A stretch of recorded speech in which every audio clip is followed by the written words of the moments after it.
So originally, I wasn't going to make two Stranger Than Heaven related videos back to back, but the way things have been going since the latest reveal made me want to talk about it again in a, well, less structured way than normal.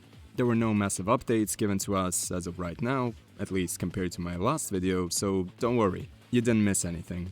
Since the last piece focused on what the game itself will feature, today we're talking about a different side of a game's life cycle. That being, its reception and the aftermath of it. As someone who's been keeping up with Yakuza news since 2008, and having seen the nature of the franchise's steady growth through time, I had a pretty concrete image in mind regarding how Stranger Than Heaven would be received. It was my initial impression that this would launch as a game that hardcore RGG fans would adore and would hold in pretty high regard, though I feared that its commercial success would still be lesser than that of a Yakuza mainline entry. That's basically what we got with games like Judgment and Lost Judgment, and I'd argue something similar would have happened with the two Kurohyou games, had either of them received an official localization close to launch.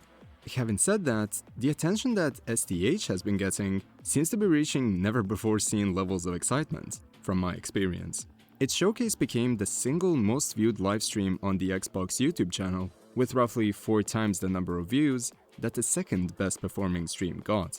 The title track, a song that isn't even available anywhere, made its way onto the Genius charts and is receiving covers and quote-unquote cleaned up versions almost on a daily basis. The latter is usually the subject of copyright takedowns, and yet it has done nothing to halt the spread of praise towards the track, nor the remainder of the trailer's substance and coverage. Prominent content creators, without so much of an overlap with the Yakuza games, are showing excitement for the project too, and even notable members of the gaming industry in Japan, like my beloved Yoko Taro, are also looking forward to the game. Now granted, we have had popularity booms in the past. They're undoubtedly part of the train of thought that would lead to the pitching of STH at all. But the question right now is, will this game outdo its predecessors in that regard? The way I see it, we had 3 games that each led to a substantial growth of the Western community. Those being Yakuza 0, Yakuza 7, and Infinite Wealth. Yakuza 0 was contending with the lukewarm reception to the series back in the day, and the fact that the English localization released almost 2 years after the original version. What's more is that the snowball effect, tied to the spreading of Nugget-related memes on Twitter, was just that, a snowball effect. The actual impact of Zero's release on the West would only really be felt later on, perhaps coinciding with the COVID-oriented lockdowns.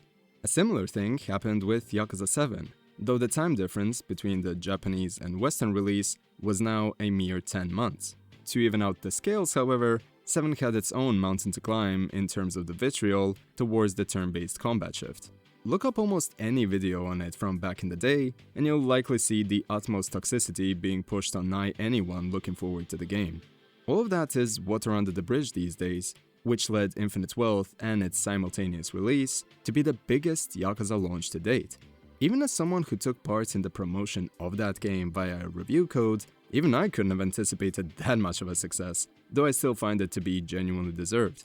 Still, these were all Yakuza games front and center, and mainline entries no less, hence why they fared better than the other entries that released at that time, like Kishin Kiwami, The Guidance, or Kiwami 3. Based on currently publicly available information. While there are some exceptions to what I'm about to say, looking at Persona and Trails in particular, video game spin-offs usually rarely do as well as the mainlines, especially if they don't blatantly feature the core series namesake in the title, as if they were doing some SEO optimization for a YouTube video. So you see what I'm getting at.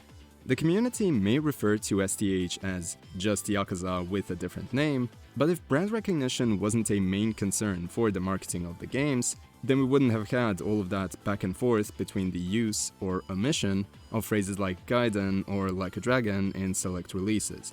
For extra context, here's a video on that. In spite of all of that, Stranger is doing the numbers with a brand new namesake, captivating promotional material, and hand-picked celebrity collabs, which is resulting in a whole new audience developing an interest in a game that is genuinely, for once, an adequate entry point. No more journalist sentiments like, "Ah yes, entry number 17 is the perfect starting point for your journey. Don't worry about the retroactive spoilers for like 60% of the core story." Stranger is getting that head start that Yakuza 0 deserved on launch, and this time, we actually know what to look out for before a potential popularity boom hits the series again. I know that there's a fair amount of people exclusively attributing the viewership of the showcase to Ado fans or Snoop fans, or maybe even just people who love the featured song more than the project it's tied to. But even then, there's a few studios these days that have a recognizable touch to their works that has yet to be replicated by anyone. Hang on, we'll unfortunately get to that. Back to the lighter note. How many people got into Yakuza due to Baka Mitai or 24 Hour Cinderella? Any manner of things can get you to fall in love with a new series, and if the title track for Stranger becomes that for a new generation of fans, I'd very likely welcome it.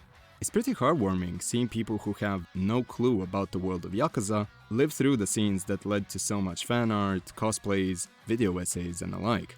I just hope that the games connect with them to the same extent as they have with the most devoted parts of the fandom. In a similar, though sadly less celebratory vein, I hope that the presumed cancellation of a certain rival project won't lead the efforts from ex-RGG Studio alumni to be forgotten. I hope that what little we've seen from Gang of Dragon will lead to a degree of community remembrance reminiscent of something like Final Fantasy Versus 13's. Despite the insistence of some to pit GOD against STH, I believe we're better off for having witnessed the inception of both of these projects, even if the roads they take beyond that had led them to polar opposite destinations. Sorry for the fairly rambly nature of this video, but it's beginning to feel like we're seeing some genuinely major events unfolding before us, and that led me to think about the future efforts of the people involved more deeply than I normally might. To conclude all of this what-if stuff that's tied to potential pattern recognition, I'll reiterate that this very much could be RGG's magnum opus, and no matter the outcome, we can always remember this lead-up period as something truly special because of that. I hope that this voiceover serves as a time capsule of sorts, so you can compare the sentiments here to the ones where we finally know the game inside and out. Anyway, yeah, that's all for today. If you'd like, place your bets on the reception of STH in the comments, and let's see what winter actually brings. Thank you for your time, and I'll see you with a different type of video soon enough. So, until next time, take care of yourselves, and have a great day. Cheers!